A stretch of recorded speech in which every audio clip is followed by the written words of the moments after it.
every job that you have, even if it's not necessarily directly related to your goal of what you want to do in the future, it's still so important. All the people that you work with, all of the, I guess, the skills that you're learning, even if it's just being a bartender, like those personal skills, the hospitality skills, everything is like layers upon layers upon layers to getting you to your next place. So you have to value that and value the process. Hello and welcome to another episode of the Ask the Professional series by Career. We're a series that talks to accomplished professionals about their career, how they got into their line of work, and provide career insights into the industries, so that students like myself can follow their footsteps. My name is Hayley Boy, and it's nice to have you all tune in to today's episode. Today, we are joined by Laura Rowan, the head of event strategy at the famous Stone & Chalk Fintech Innovative Hub in Sydney. Now let's get to know Laura and her journey. Hi, Laura. Thanks for coming in today. Hi, Hayley. Thanks so much for inviting me. I'm really excited to join you and share some insight into the event world. Me too. So to start off, for those who don't know, what is Stone & Chalk and what is a Fintech Innovative Hub? Yeah, so Stone & Chalk is a non-profit organisation, and our mission is to nurture, connect and propel those who are solving the world's most pressing business issues. So what that looks like, an innovation hub, we're home to 219 startups, I want to say, across Melbourne, Sydney and Adelaide. And yeah, it's a beautiful, there's so much innovation happening in our hubs. And not only that, but we also have an impact network where there's corporates, mentors, government and different agencies that are connected into Stone & Chalk, and we all collaborate together to create success.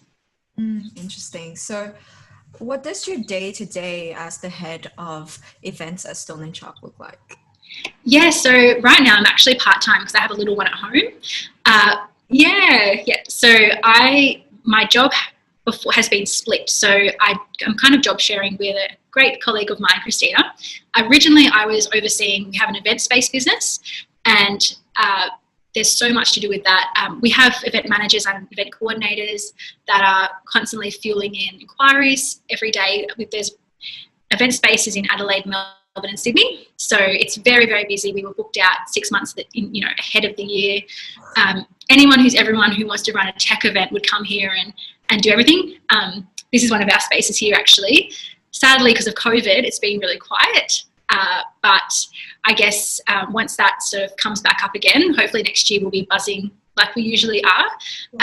My main attention is on event curation. So I am mapping out a year's worth of events, lots of different series. I'm excited. We're doing one, Women in Tech, which is something I'm really passionate about. So we've got a whole series on supporting women and their tech journey. I am helping book speakers. Everything's online at the moment. So there's also the production side behind it. Like today, doing all the technical stuff. And the other aspect is the business aspect where you're doing reporting and research, making sure that with emerging technology, we are keeping at the forefront and we know what's around the corner. So, a lot of research and I guess the people management side of the business as well, hiring, training, and so it's quite busy, but every day is different and it's really fun and energetic, but you definitely need high energy for it. Yeah. So considering the busy and kind of fast-paced nature of your job, what do you enjoy working in events and what is so enjoyable about it? Is it the energetic energy that it comes with it? Yeah, so I think particularly because I work at a startup, I get a lot of autonomy to, I guess, dream up something and then make it happen. So with my specific role, I'm in charge of coming up with the event series and, also with climate change and things like that are really prevalent at the moment, I can gather all of the industry heads in the food industry and find out what they're doing to tackle climate change and just things that, I just get this incredible opportunity to be able to dream it up and then make it happen. And that's really rewarding for me. So that's probably, one of the reasons why I really enjoy my job. And I have an amazing team as well that we work really great together and we just hustle and make it happen. But yeah, you definitely need high energy and you can burn out if you're not careful. So it's really important that you prioritize all the mental, self-care and physical exercise and things like that. But yeah, there's a lot of upsides to doing events. And you mentioned curating that plan and making it happen. Can you give us some examples or tell us a story of some of the best moments that you've had working in this industry? Yeah. So I guess one of the best moments I had would have been, I came in as an event coordinator and I was working there I was still short for about a year, and then I moved up to a management position.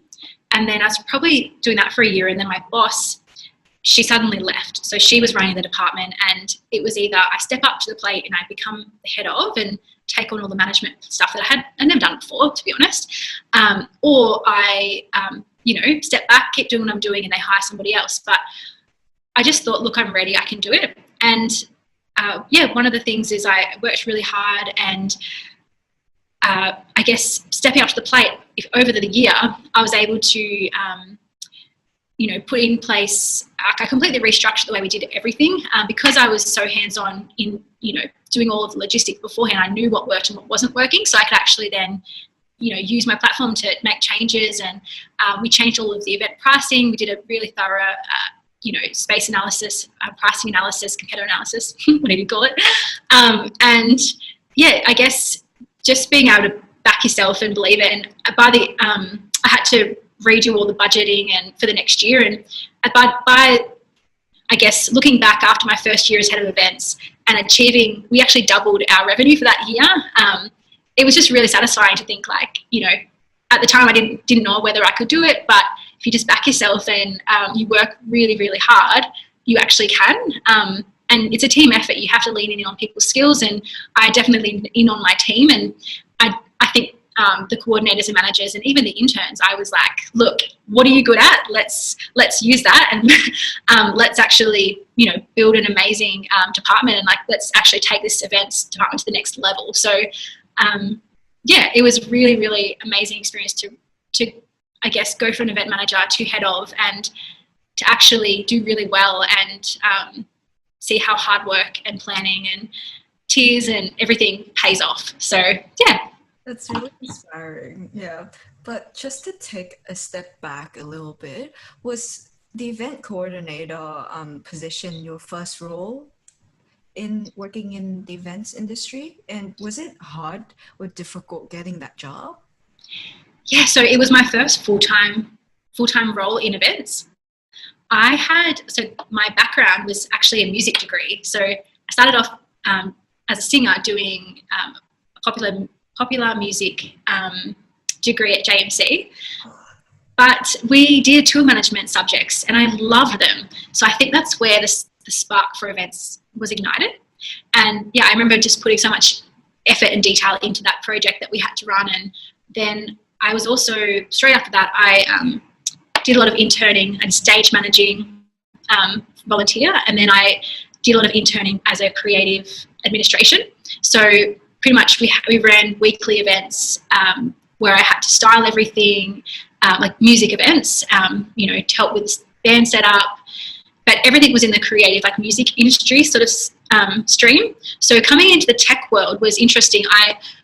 My first job out of uni was actually like paid jobs. I did a lot of internships and a lot of volunteer work, but my first paid job was at a tech company, and I was an EA. So I guess events has a lot of transferable skills. If you are really good at admin and you're super organized, personable, talk to anybody, if you can, I guess there's so many elements, but I had a lot of transferable skills that was able to get me to my job. The reason why I say I was at a tech company was the general manager there, he left, he was my boss, and he referred me to Stone and Chalk. So the one lesson I learned was if I had just rocked up with my resume, maybe I wouldn't have been considered. But the fact is, every job that you have, even if it's not necessarily directly related to your goal of what you want to do in the future, it's still so important. All the people that you work with, all of the, I guess, the skills that you're learning, even if it's just being a bartender, like those personal skills, the hospitality skills, everything is like layers upon layers upon layers to getting you to your next place. So you have to value that and value the process. And yeah, I guess I was lucky because I really poured everything into my EA role, and my boss, he gave me a raving recommendation. And because of my creative skills and being able to do styling and things like that, I actually had applied for the EA role at Stone and Chalk, and then they had 2 positions available. And after the CEO had met me, he was like, actually, I think you'd be better for the events role. And so that's kind of how it started. Wow. That's so interesting. It went from like your whole journey just switched up into 2 minutes, but there's so much experience that you learned throughout. And with the volunteer and internship, what were the skills that you gained that you felt really applied to your job today? Was it the hospitality, the personality that came with it? Definitely hospitality skills. That's really prevalent in events. Even if you're just wanting to do event production, you need to understand end to end, like what is happening back of house, how much catering you need. It's just so important, because as a manager now, I'm pretty hands off in terms of ordering the catering and things like that. But at the same time, I'm responsible. So you just have to know what is happening in the background, and you have to have a plan B and a plan C if something goes wrong. So like I'm saying, everything that I did with my volunteer, the stage managing was great. Learning, even about lighting, and learning about positioning things on stage, and how to roll up cables, like random things. It just all comes in handy when you're working in the events business. And also, I think the main thing was, if you want to be in this industry, it doesn't matter who you are, you have to get your hands dirty. And that work ethic, you can find that in any position that you do, but I don't care what industry you have to. I think any industry that you do, you have to, whether you're a director or whether you're an intern, you got to get your hands dirty. You've got to really pour everything in, because those people are the ones that make it and get really far in life, I believe. Definitely. And you've had to work in a few technical areas of events as well, like gathering data and building systems and processes. Did you learn this in your studies as well, or was it largely on the job learning? It was actually on the job learning. So like I was saying, I was working at a tech company. That was my first job before I went into Stone and Chalk. Yeah. And I was an EA, but then halfway through, I think I was there for maybe a year and a half, I can't remember exactly, but halfway through my first year there, they had a complete restructure of the company, and the general manager had left. And so I actually was then retrained as a sales support specialist. And so what that was we had a CRM, so the database for the company. I pretty much had to facilitate all of supporting all of the sales team. So there was so much.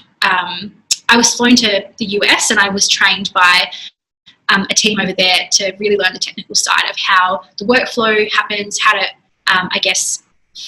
adjust and create the most efficient workflow for our sales team back in Australia. So what happened was, when I ended up going from Rebel Systems, which is my old company, to Stone and Chalk, Stone and Chalk didn't have any database. They literally were working off spreadsheets on Excel, and they just paid for this system, but no one knew how to use it. So what I had to do was pretty much all the skills I learned in my previous job. I had to try and then build out at Stone and Chalk and create systems that worked. So yeah, I guess it was all on the job. I didn't do it at uni, but yeah, a lot of work you do learn in the role, especially if you get a great manager who will train you. I think any good company offers significant training. So as long as you're willing to put yourself out there and learn and absorb everything, you'll be okay. Like, nobody knows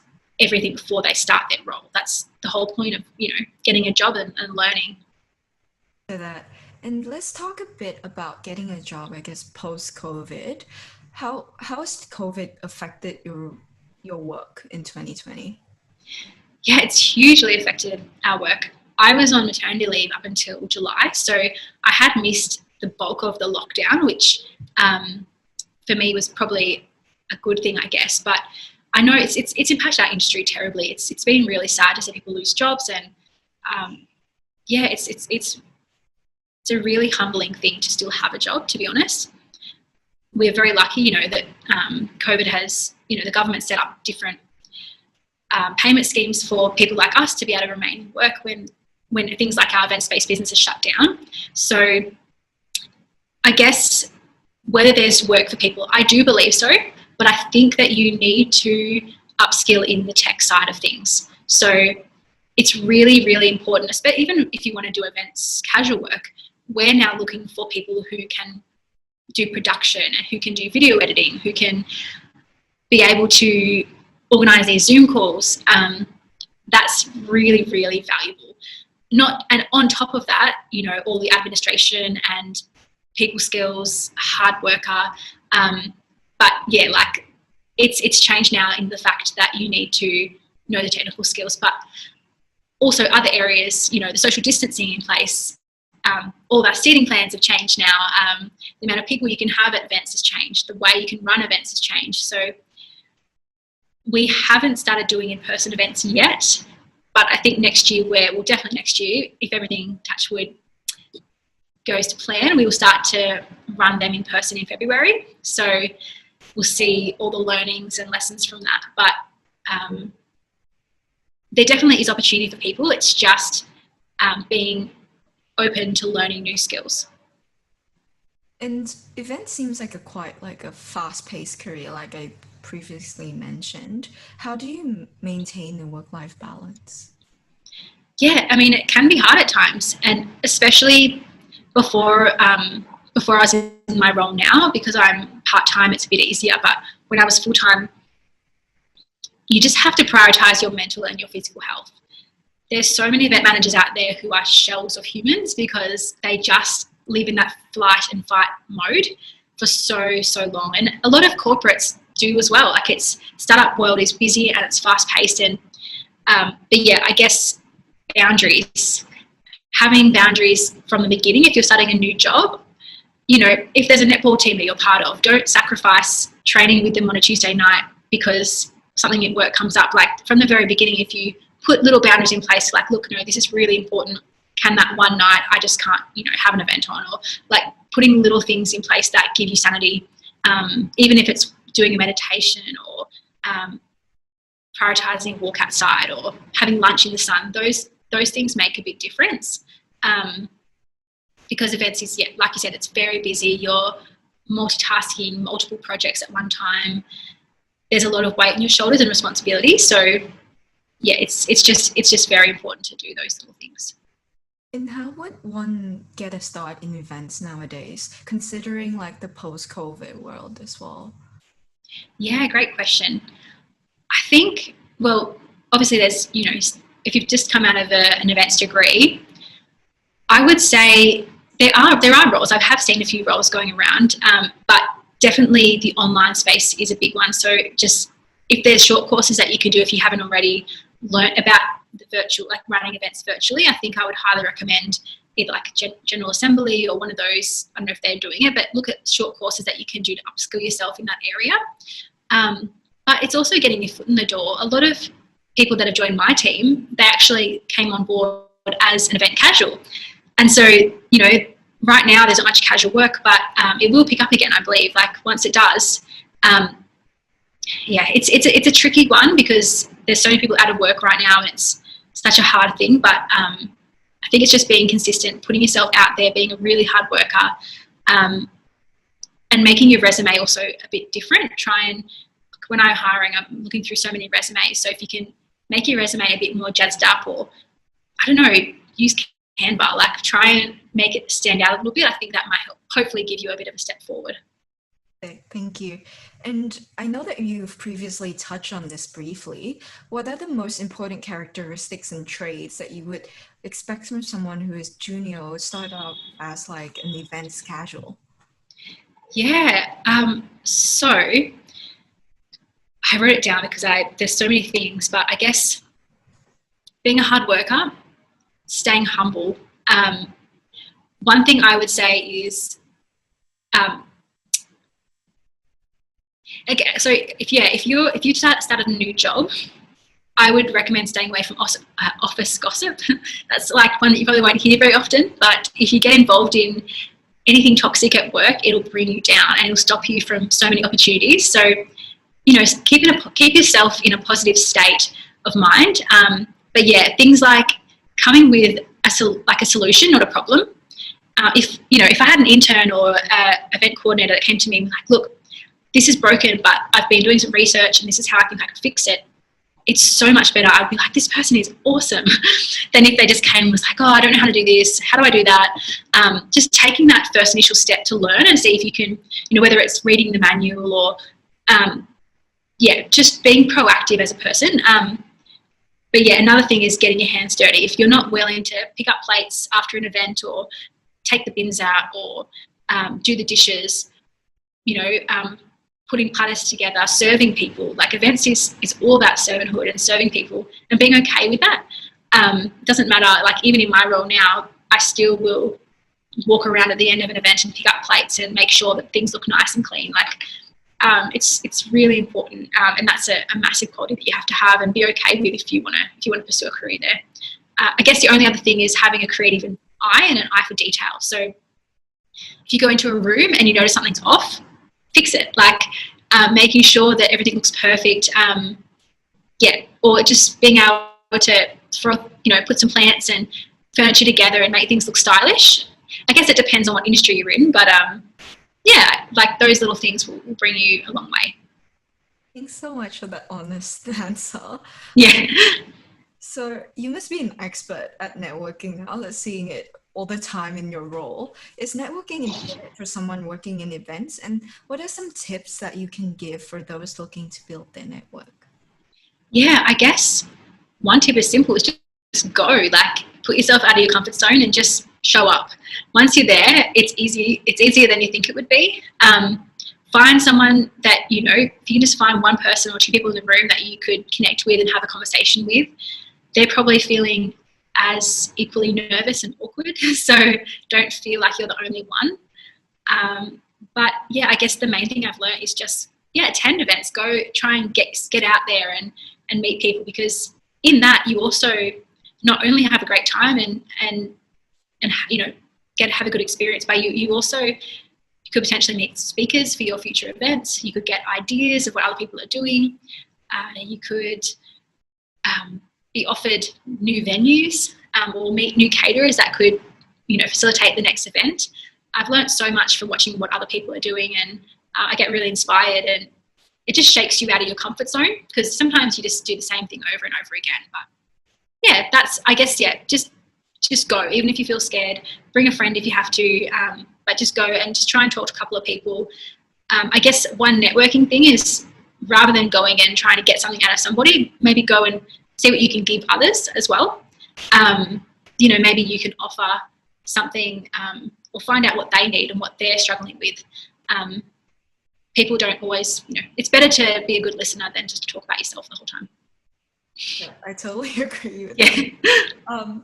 What are some advice also that you can give those who freshly graduated from university and wants to embark on their own startup journey?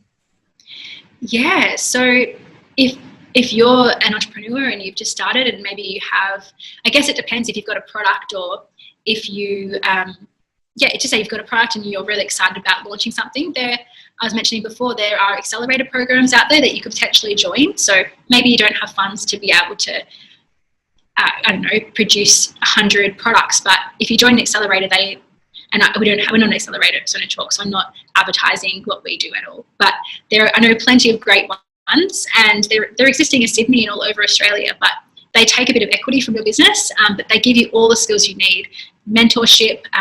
Another thing I would suggest is, if you're a small business,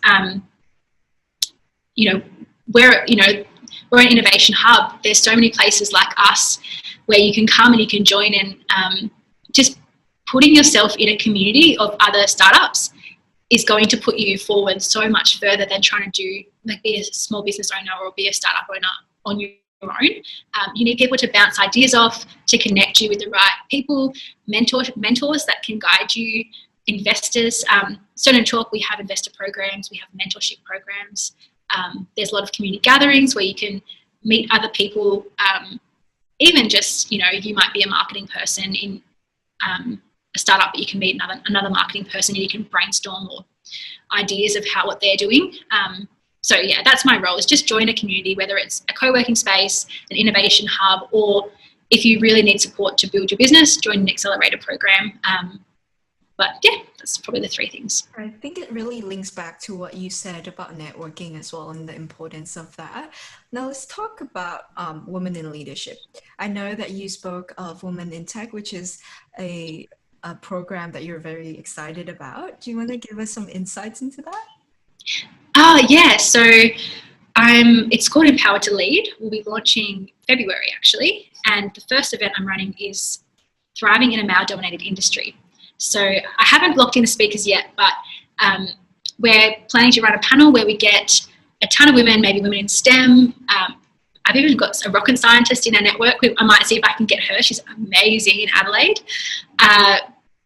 There's engineers. There's so many amazing roles that women are doing, and I feel like people don't really know about it. So the whole point of the event is kind of like an Ask Me Anything. How did you get where you are?